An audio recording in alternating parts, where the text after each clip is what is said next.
You're listening to the La Jolla Cosmetic Podcast with Monique Ramsey. The holidays are right around the corner, which means we'll all be starting our baking very soon.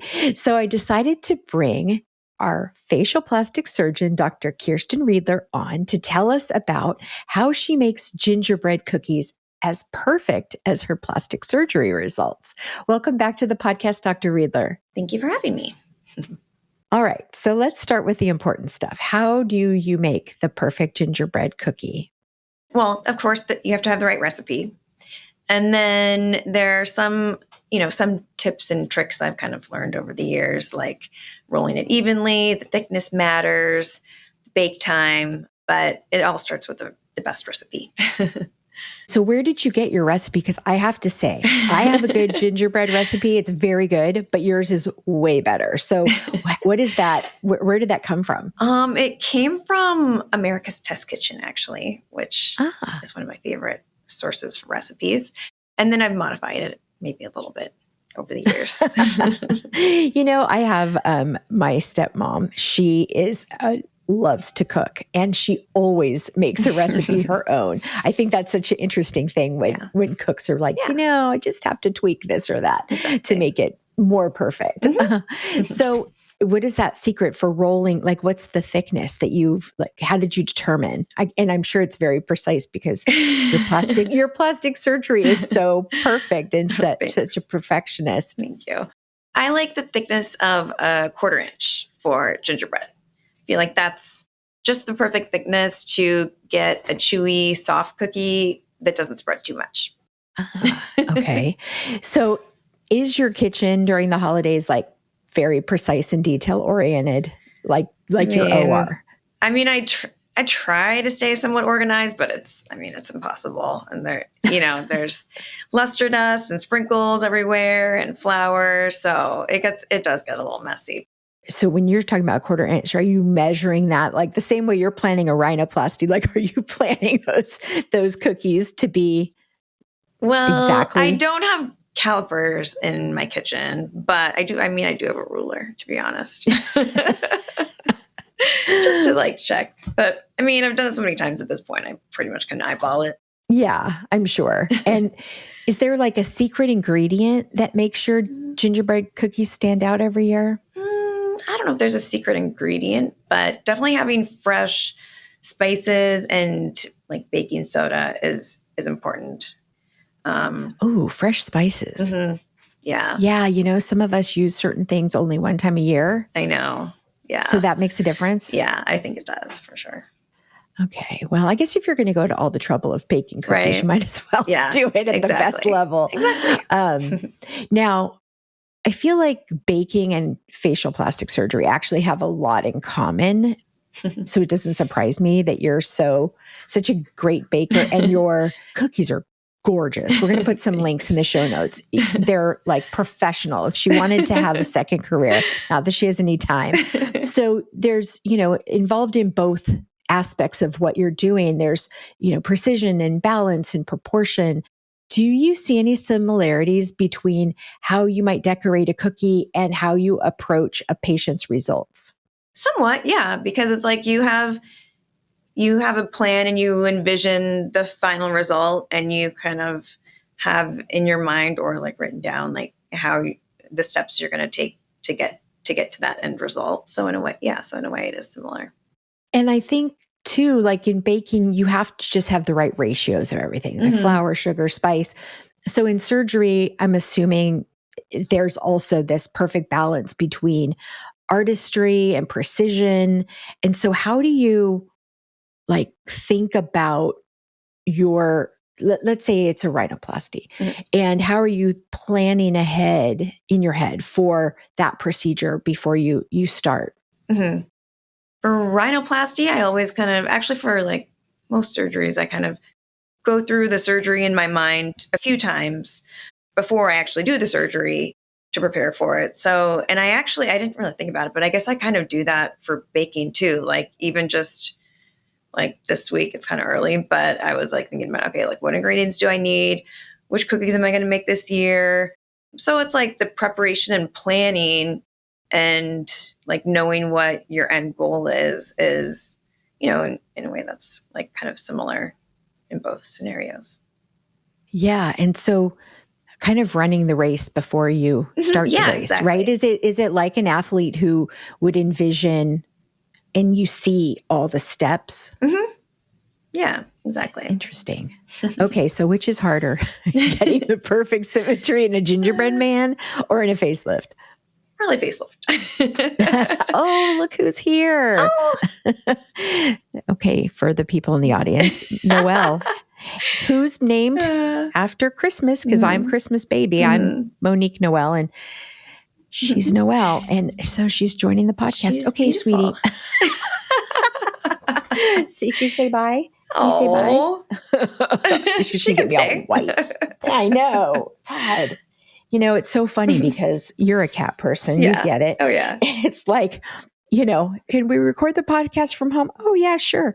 Except for the cats. Exactly. Okay. That's what I said. I was like, I don't know if I can do it from home because my cats always like to participate. Yeah, your cats are like, well, and normally these two, they'll be asleep somewhere. I gave them a snack before. I thought, okay, they'll put themselves to bed. Nap time. Okay. So back to gingerbread. So do you think your attention to detail translates into your baking style?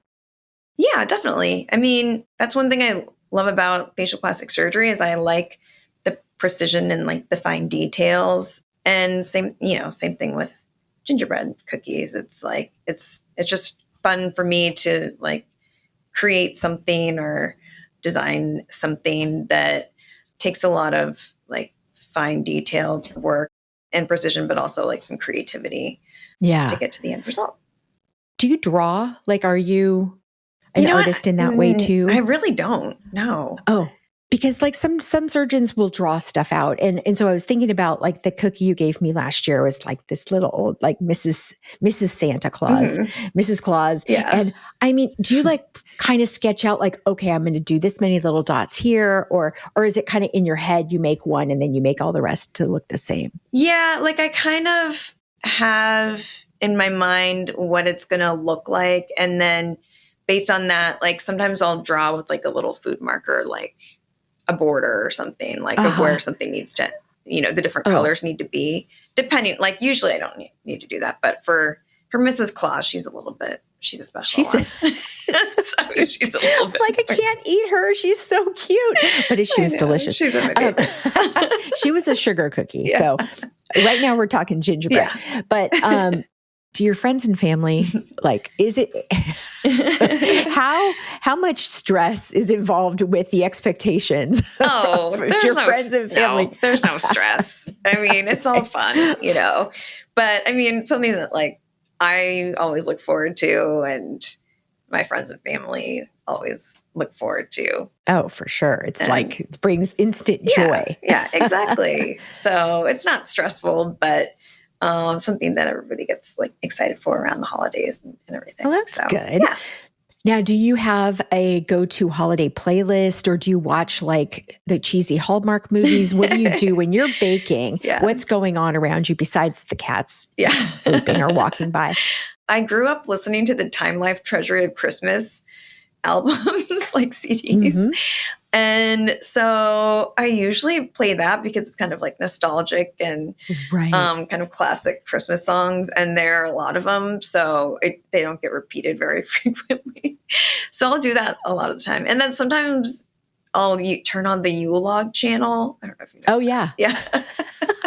That's fun. Have you seen the ones where it's cats? Oh, I have. Like kittens playing with like ornaments and stuff. It's so funny. I think I found that one last year. I was pretty excited.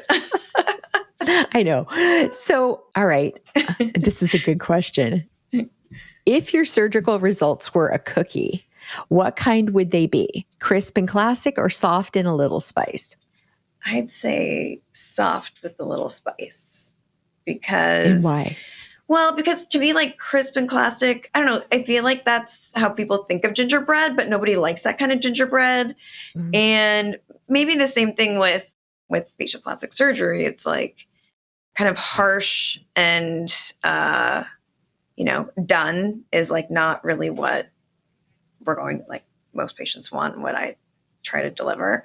So I think soft with a little spice is more like soft, natural, beautiful, results.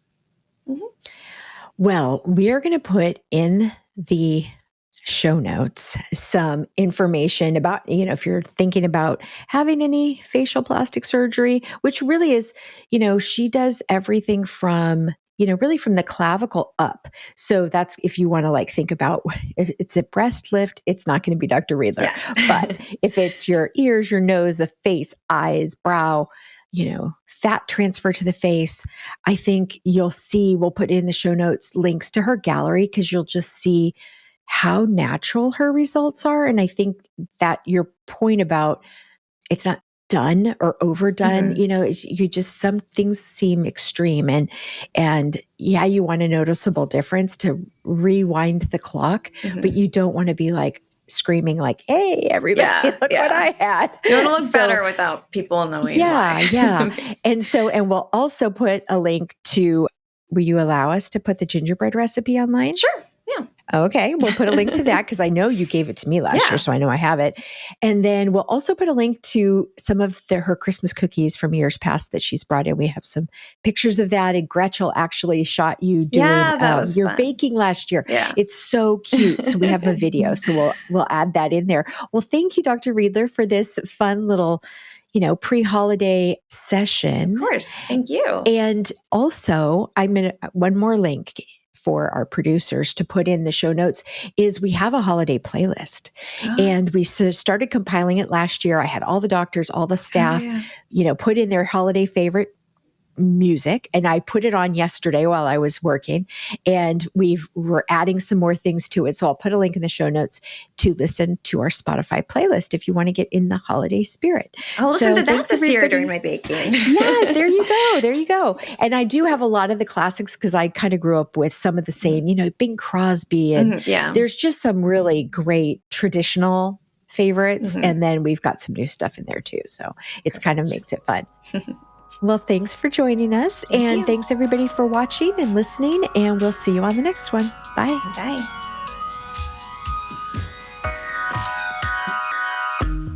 Take a screenshot of this podcast episode with your phone and show it at your consultation or appointment, or mention the promo code PODCAST to receive $25 off any service or product of $50 or more at La Jolla Cosmetic.